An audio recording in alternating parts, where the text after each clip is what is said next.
तर आपली जी solar system आहे ती किती किलोवॅटची आहे त्याविषयी थोडंसं लिफ्ट आहे, फ्रीज आहे, 3 AC आहे, वॉशिंग मशीन आहे आणि काही पंप्स आहेत।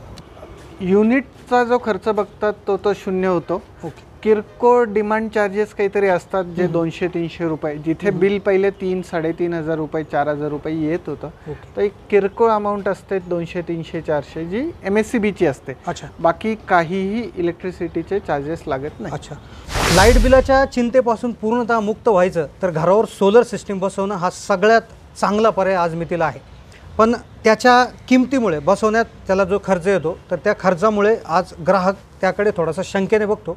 किमतीबरोबरच इतर देखील शंका सोलरच्या बाबत लोकांच्या आहेत, ज्यामध्ये याचा परफॉर्मन्स, खरंच वीज बिल 0 होतं का, किंवा ढगाळ वातावरणात ते जनरेशन करतं का, असंख्य प्रश्न आहेत।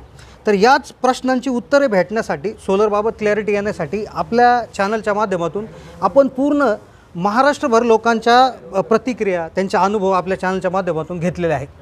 तर आज आपण आणखी एका नवीन जे काही कस्टमर आहेत, डॉक्टर देसाई, जे भुजबळ फार्म नाशिक येथे आहेत, तर त्यांनी काही दिवसांपूर्वीच लूम सोलरची जी सोलर सिस्टीम आहे त्यांच्या घरासाठी बसवून घेतलेली आहे।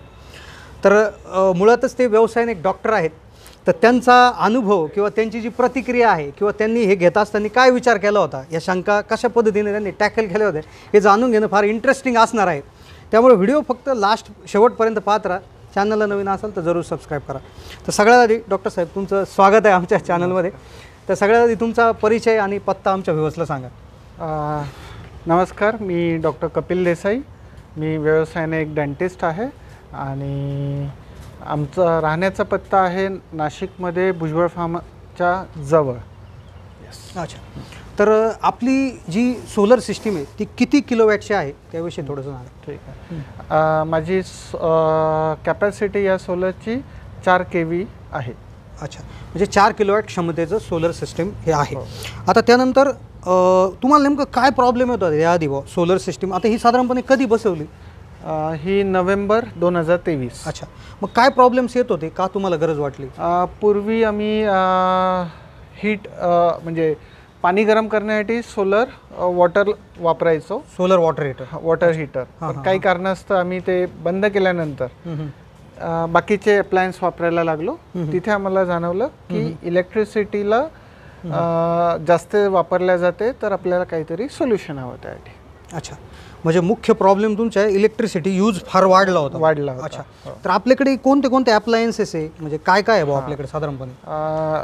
लिफ्ट आहे, फ्रीज आहे, 3 AC आहे, वॉशिंग मशीन आहे आणि काही पंप्स आहेत, जसं प्रेशर पंप जे पाण्यासाठी वापरायचं। म्हणजे आपल्या बोरवेलची एक मोटर, रेग्युलर मोटर आणि एक प्रेशर मोटर असते जी पाणीचं प्रेशर वाढवते। म्हणजे खूप हेवी असं लोडिंग आहे, त्यामुळे त्यांचं वीज बिल देखील जबरदस्तच येत असेल। वीज बिलाचा आकडा आणि आता हे बसवल्यानंतर किती कमी झाला या मुद्द्याकडे येणारच आहे आपण। पण तत्पूर्वी लूम सोलर कंपनीची तुम्ही सोलर सिस्टीम बसवली, पण लूम सोलर ही काय एकच कंपनी मार्केटमध्ये नाही, इतर पण कंपन्या आहेत, तर मग तुम्ही कसं सर्च केलं किंवा हीच कंपनी का निवडली? व्हिडिओ सुरू करण्याआधी आपण लूम सोलर कंपनीविषयी थोडीशी माहिती जाणून घेऊ। लूम सोलर ही भारतीय कंपनी आहे। भारतातील हरियाणा राज्यात 2018 साली या कंपनीची सुरुवात झाली होती। ही कंपनी मुख्यत्वाने सौर पॅनल तसेच लिथियम बॅटरी बनवते। या कंपनीची सर्व उत्पादने अतिशय माफक दरात गिरायकांना उपलब्ध होऊन अतिशय जास्त काळ टिकणार आहेत। लाईफ लॉंग याची काही गोष्टी टिकत असतात। तर जाणून घेऊया व्हिडिओ।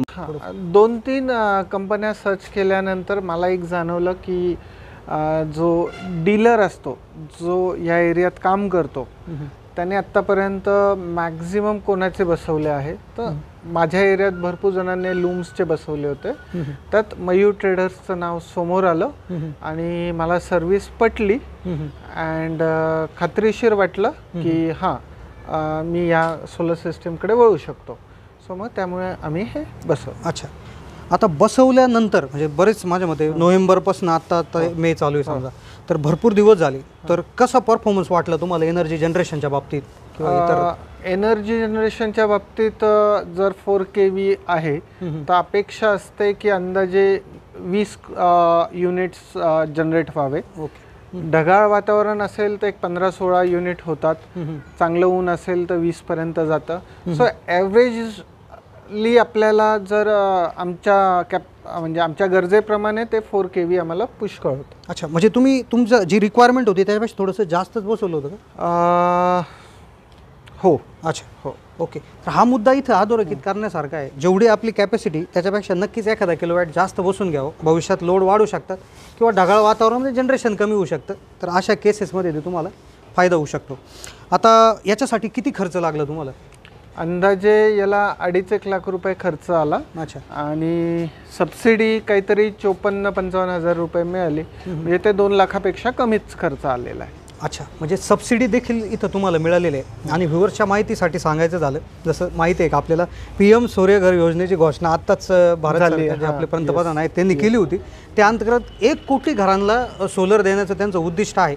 त्या अंतर्गत प्रचंड मोठी जी सबसिडी आहे ती जाहीर करण्यात आलेली आहे. भरपूर लोकांना ती मिळाली देखील आहे. पूर्वी त्या पोर्टलचं नाव रूफटॉप योजना होतं, सोलर रूफटॉप. त्याच योजनेचं आता नामकरण PM सूर्यघर योजना असं झालेलं आहे. तर नक्कीच त्याचा लाभ घेतला जाऊ शकतो. आणि जे खर्च जास्त आहे किंवा बसवायला तर तो नक्कीच त्याने कमी होऊन प्रत्येकाचं सोलर बसवण्याचं स्वप्न पूर्ण होऊ शकतं.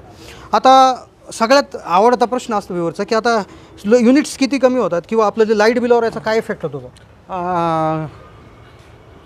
युनिटचा जो खर्च बघतात तो 0 होतो. ओके. किरकोळ डिमांड चार्जेस काहीतरी असतात जे 200-300 रुपये, जिथे बिल पहिले 3-3.5 हजार रुपये 4,000 रुपये येत होतं.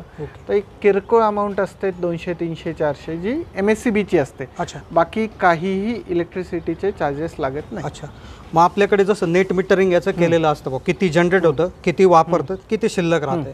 तर त्यामध्ये तुमचं माझ्या मते जास्त शिल्लकच राहत असेल बघ असं का?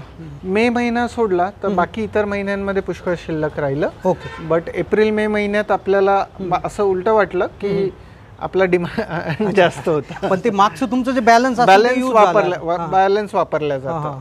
अच्छा, हा पण प्रश्न भरपूर ग्राहकांचा असतो की हे जे आपले युनिट शिल्लक राहतात, अर्थात आपण जास्त मोठीच सोलर सिस्टीम बसवतो, कॅपॅसिटी आपल्याला कमी लागते, ते उरलेल्या युनिटचं काय होतं बाबा, म्हणजे त्याचं काय होतं? आता जसं इथं तुमच्या सांगितलं लक्षात आलं ते पुढं वापरू शकतो आपण. तर मग जर हे यूजच नाही झाले त्याचं काय होऊ शकतं पुढं? काही याचा तपास केलाय का तुम्ही? तुम्हाला कदाचित माहिती असेल किंवा माहिती नाही, पण आपण बॅलन्स वापरू शकतो वर्षभर. अच्छा, तेवढंच मला माहिती आहे. अच्छा, ओके. तर क्रेडिट डेबिट सिस्टीम आहे. एखाद्या वेळेस तुम्ही जास्त जर डिमांड वाढले तर त्या काळात जुने युनिट्स वापरले जातात. तर हे आहेच आहे. आता त्यानंतर तुमचं म्हणजे सर्व याच्यावर जे काय एवढं हेवी लोड लिफ्ट AC वगैरे सगळ्या गोष्टी व्यवस्थित चालतात आहेत, एवढं वापरून वीज बिलही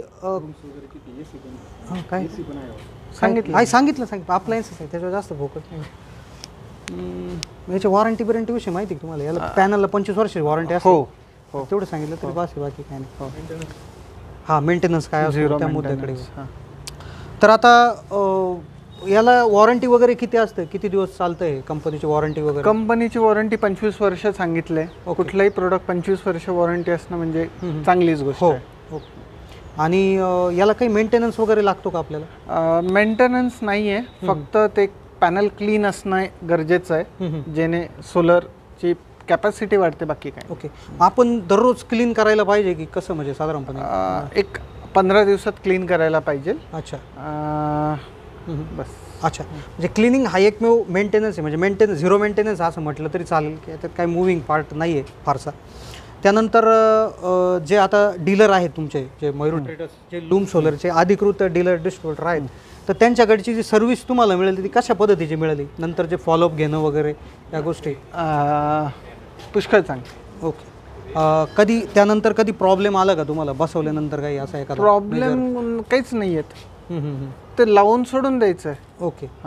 म्हणजे इतकं इझी आहे ते लावून सोडून द्यायचं, जनरेशन होणार. म्हणजे आता अजून काय कन्व्हिन्सिंग करायला पाहिजे याच्यामध्ये?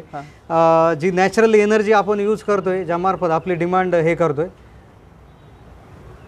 अरे काय करताय? हां, मग तुम्ही काढा नाही व्हिडिओ काढा ना वर जाऊन, असं करू ना. झालंय ते. काय राहिलं अजून? काय बास का झालं ना? झालं.